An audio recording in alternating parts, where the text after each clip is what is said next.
एस्टेल सोचती रहती है कि मुझे अपने साथियों के बारे में पता लगाना होगा। लियान, बोल्टर, अनीका और गैन, आखिर वह सब कहाँ हैं? और सबसे महत्वपूर्ण, मुझे खालिद के बारे में पता लगाना होगा और यह सब मैं लूसीफेला बनकर ही पता लगा सकती हूँ और मैं यही करने वाली हूँ। एस्टेल, जो कि लूसीफेला बन चुकी थी, वह अपनी पिछले जीवन के बारे में सोचती रहती है। वह बहुत ही ज्यादा खुश थी और वो कहती रहती है कि हम रात के आकाश में तारों के समान होंगे, वह कितना शानदार होगा। दूसरी ओर यह सुनकर उसका साथी नाइट कहता है कि अगर मैं स्टार भी बन जाऊं तो भी मैं ऐसा नहीं करना चाहूंगा। आखिर कौन सा व्यक्ति सर्दियों के बीच में आकाशगंगा में एक सितारा बनना चाहेगा? और यह सुनकर एस्टेल को गुस्सा आने लगता है और वो कहती है कि आखिर तुम इस तरह की बकवास क्यों कर रहे हो? वह अपनी तलवार को निकालते हुए स्माइल करते हुए कहती है कि तो प्रवेश करने के बजाय नदी में थोड़ी सैर करना आपके लिए कैसा होगा? और यह सुनकर वह नाइट घबराते हुए कहता है कि ओह माय गॉड, आखिर कौन सा नाइट कमांडर ऐसी तरह की बातें करता है? फिर भाड़े के घुमक्कड़ तलवारबाज ही ऐसी बात कर सकते हैं क्या? आपको नहीं लगता कमांडर? यह देखकर अनीका स्माइल करते हुए अपने खंजर को दिखाते हुए कहती है कि हे लियान, यदि तुमने एक शब्द और कहा तो मैं तुम्हारे कमांडर की ओर से तुम्हें मार डालूंगी। और यह सुनकर लियान घबराते हुए कहता है कि अब अनीका तुम भी मत शुरू हो जाओ, ऐसा मत कहो। वह सभी इस तरह से हंसी मजाक करते ही रहते हैं कि अचानक से खालिद भी वहाँ पर आ जाता है और यह देखकर एस्टेल स्माइल करते हुए कहती है कि ओ खालिद, तो क्या आप आ गए? क्या सब तैयार है? और वो उससे कहता है कि हाँ, सब तैयार है। यह सुनकर एस्टेल अपनी तलवार को ऊपर उठाते हुए कहती है कि ईर्ष्या हमेशा अमर रहे, चलो अब हमें चलना चाहिए, चलो सभी चलो। यह सुनकर सभी नाइट जोर से चिल्लाते हुए कहते हैं कि चलो। इन सब बातों को याद करके वह सोचती रहती है कि जीवन और मृत्यु का वह चौराहा जहाँ तलवारें टकराती हैं, मैं उस कठोर स्थान पर रही थी। यहाँ से सीन शिफ्ट हो जाता है और लूसीफेला की पर्सनल मेड उसके लिए चाय लेकर आती है और घबराते हुए कहती है कि इसके लिए मुझे खेद है माय लेडी। वह इतना ज्यादा घबरा रही थी कि लूसीफेला को उसकी बात समझ नहीं आती है और वो कहती है कि आप क्या बात कह रही हैं? क्या कहा आपने?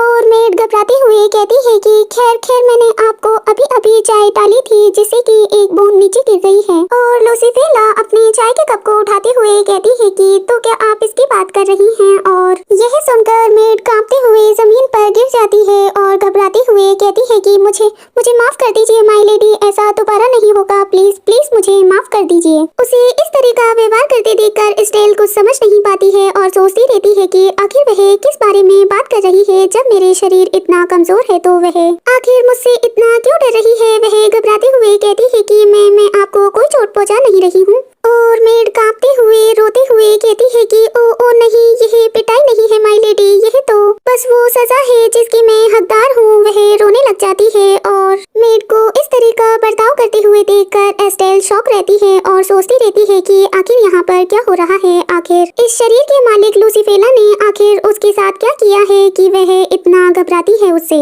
यहाँ से सीन शिफ्ट हो जाता है और लूसीफेला के पिता उससे मिलने के लिए आते हैं और वह स्माइल करते हुए कहते हैं कि लूसी, क्या आप खड़ी हो सकती हैं और अच्छे से चल सकती हैं? ऐसा लगता है कि अब आपकी हालत में बेहतर सुधार हो गया है। और यह सुनकर लूसी कहती है कि यस सर, मैं ठीक हूँ। यह सुनकर काउंट आइटीन सरप्राइज हो जाते हैं और कहती है कि हाँ। और यह सुनकर एस्टेल को अजीब सा महसूस होता है और वो कहती है कि मेरा मतलब यह था कि वह सोचती रहती है कि डैम इट, आखिर यह अचानक से क्या हो गया? मैंने उन्हें अनजाने में ही इरशाद लहीजे में बोल दिया। काउंट ल्यूबोस उसके अजीब से व्यवहार से हल्का सा परेशान थे, लेकिन वह चिंता नहीं करते हैं क्योंकि कम से कम उनकी बेटी अब ठीक होने लगी है। और वो स्माइल करते हुए कहते हैं कि मुझे आपको इस तरह देखना अच्छा लगता है और आज मैं आपके लिए एक उपहार लेकर आया हूँ। वह उसे ब्लू कलर के डायमंड रिंग्स को देते हुए कहते हैं कि आप इसके बारे में क्या सोचती हैं? मैं आपके लिए यह लेकर आया हूँ, मुझे यह सबसे अच्छा लगा। अगर आप कुछ अलग चाहती हैं तो मैं आपके लिए वह भी ला सकता हूँ।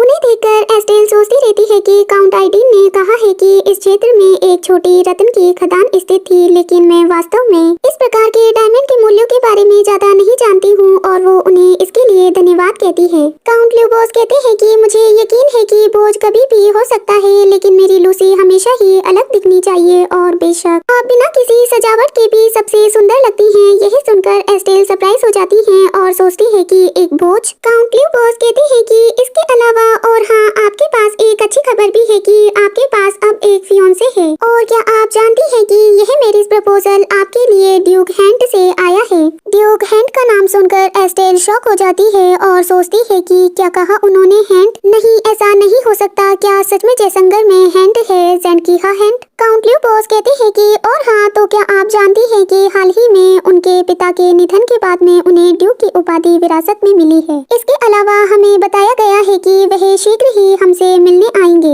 यह सुनकर एस्टेल अपनी स्कर्ट को कसकर पकड़ती है और सोचती है कि ज़ेंडकीहा हैंट, इस नाम को मैं कभी नहीं भूल सकती। यह बेशक वही नाम है जिसे मैं अच्छे से जानती हूँ और सबसे ज्यादा नफरत करती हूँ। इसके अलावा ऐसा कहा जाता है कि इरशाद के युद्ध के दौरान वह जिस स्थान से गुजरा है वह पूरी तरह से नष्ट हो गया है। वह युद्ध क्षेत्र के काले शेर के रूप में जाना जाता है और सबको नष्ट कर देता है। वह लड़का वह ज़ेंडकीहा हैंट है जिससे कि मैं एक बार ही मिली थी जब मैं अपने मूल शरीर में थी। पहली बार उसे देखा था और मेरे लिए आखिरी बार भी था और अब वह मेरा फियोंसे बन रहा है। इसके अलावा इस बात का मुझे बिल्कुल भी विश्वास नहीं हो रहा है कि मैं जासंगर की एक महान लेडी बन गई हूँ और यह सभी बहुत ही ज्यादा अजीब लग रहा है। मैं कैसे लूसीफेला हो सकती हूँ, एक बहुत ही महान लेडी? एस्टेल यह सोचती ही रहती है कि काउंट ल्यूबोस कहते हैं कि ऐसा लगता है कि जैसे पिछले ड्यूक ने वास्तव में अपना वचन निभाया है। और यह सुनकर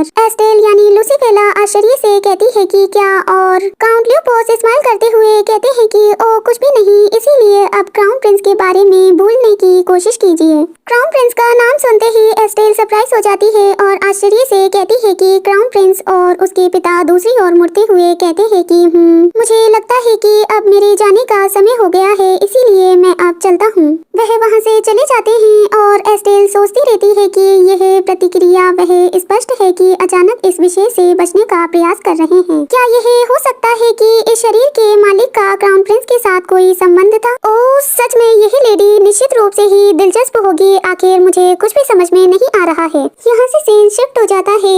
एक ब्राउन हेयर लेडी अंदर आती है और कहती है कि माय लेडी ड्यूक हैंट शीघ्र ही आ रहे हैं, हम आपकी तैयारी में मदद करेंगे, इसीलिए मैं यहाँ पर आई हूँ।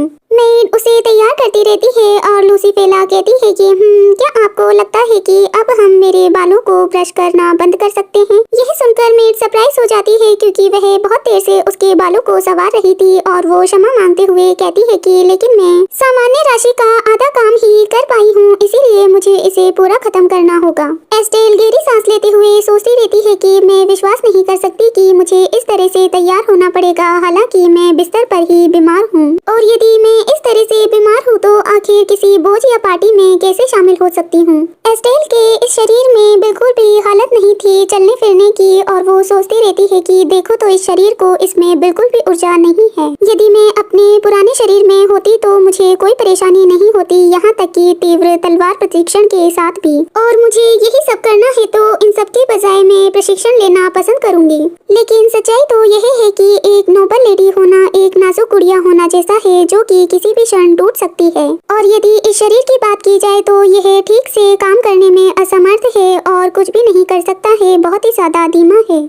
मैं इस बात का बिल्कुल भी विश्वास नहीं कर सकती कि मैं बस यहाँ पर असहाय होकर बैठा रह सकती हूँ। इस पीले और बीमार रंग को तैयार कर लो और ड्यूक का इंतजार करो, आखिर यह क्या बकवास है? मेड लूसीफेला को ठीक करते हुए कहती है कि सब कुछ तैयार है माय लेडी, आप अपना सिर इस ओर झुकाइए ताकि आपके बाल खराब ना हो। यह सुनकर एस्टेल कहती है कि क्या आपको ऐसा नहीं लगता कि आपको मेरे स्वास्थ्य की परवाह करनी चाहिए? सब कुछ तैयार था और वो ड्यूक हैंट से मिलने के लिए तैयार थी और जल्द ही लॉर्ड ज़ेंडकीहा हैंट भी वहाँ पर आ जाते हैं ताकि वह लूसीफेला से मिल सके। उसे देखकर एस्टेल सोचती रहती है कि तो आप यहाँ पर आ ही गए ज़ेंडकीहा हैंटेन, और मुझे आपको देखकर ऐसा लगता है कि आपका चेहरा आकर्षक है। यह दुर्भाग्यपूर्ण है कि मैं केवल अपने शत्रुओं के सेनापति को ही देख पा रही हूँ।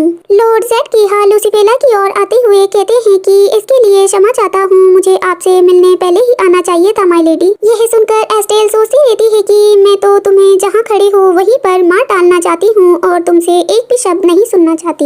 एस्टेल दूसरी ओर देखते हुए कहती है कि मैं आपके नुकसान के लिए दुखी हूँ और सोचती रहती है कि मुझे उससे इतना ही कहना पर्याप्त होगा। मैं वैसे भी उससे और कोई बात नहीं करना चाहती क्योंकि वह पूरी स्थिति बहुत ही ज्यादा भयानक है और मैं उसका चेहरा भी नहीं देखना चाहती। यदि इस यात्रा का उद्देश्य पूरा हो गया है तो बाहर निकल जाइए, बस मेरी आंखों के सामने बिल्कुल भी मत रुकिए। लूसीफेला का इस तरह का बर्ताव देखकर लॉर्ड ज़ेडकिहा कहते हैं कि यह एक जबरदस्ती की एंगेजमेंट है, लेकिन फिर भी यह मुझे बहुत ही बुरा महसूस कराता है। क्या आपको नहीं लगता? यह सुनकर वह गुस्से से जल्दी से उसके पास जाकर खड़ी हो जाती है और सोचती रहती है कि यह लाइन तो मुझे कहनी चाहिए थी, यह मेरे शब्द थे।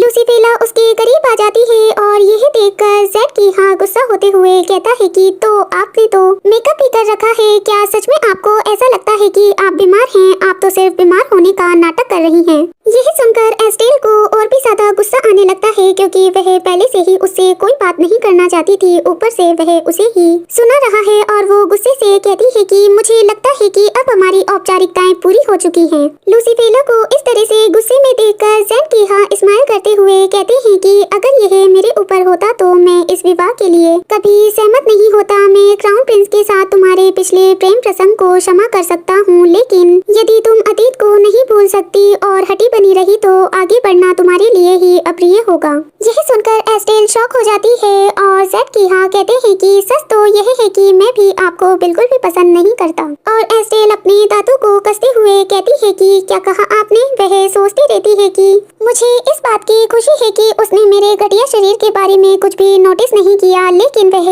मेरे अजीब व्यवहार को और क्राउन प्रिंस को न भूल पाने की वजह को समझ रहा है। लेकिन फिर भी सच्चाई तो यह है कि मैं स्वयं भी इसे नहीं समझ पा रही हूँ। आखिर इस तरह की गलतफहमी क्यों हो रही है? मुझे इसे ठीक से समझना चाहिए। और वो उससे कहती है कि यदि आपको इस विचार से इतनी ही घृणा होती है तो आप अभी भी अविवाहित क्यों नहीं रहते हैं? हम शादी के तुरंत बाद ही डाइवोर्स भी ले सकते हैं। क्या मैंने कुछ गलत कहा? लॉर्ड ज़ेडकिहा कहते हैं कि मैं समझ रहा हूँ, मुझे विवाह में देरी करने का आपका प्रस्ताव पसंद आया और शादी के तुरंत बाद डाइवोर्स को भी मैं स्वीकार करता हूँ। मैं अपना बाकी जीवन आपके जैसे किसी व्यक्ति के साथ नहीं बिताना चाहता। यह सुनकर एस्टेल स्माइल करते हुए कहती है कि आप बहुत ही ज्यादा दयालु हैं और सोचती रहती है कि मैंने सुना है कि यह एंगेजमेंट रद्द नहीं की जा सकती क्योंकि इसमें टेम्पल का मामला शामिल है, इसीलिए यह एक अच्छी बात है कि वह इस मैरिज को स्थगित कर देंगे। मैं इस शरीर के साथ उससे मैरिज करने के बजाय मरना पसंद करूंगी, जिससे मैं अभी भी परिचित नहीं हूँ।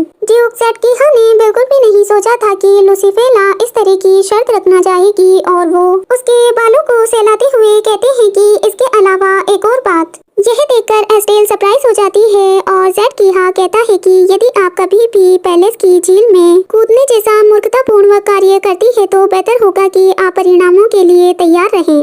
एस्टेल उसकी बातों को सुनकर सोचती है कि वह बहुत ही ज्यादा कमीना व्यक्ति है और कहती है कि यदि आप ऐसा कह रहे हैं तो अगली बार मैं इसके बजाय पैलेस के शिखर से कूदना पसंद करूंगी। आपको यह कैसा लगता है? और सोचती रहती है कि जैसा कि मुझे अपेक्षा थी वह सबसे बुरा व्यक्ति है ज़ेडकिहा हैंड।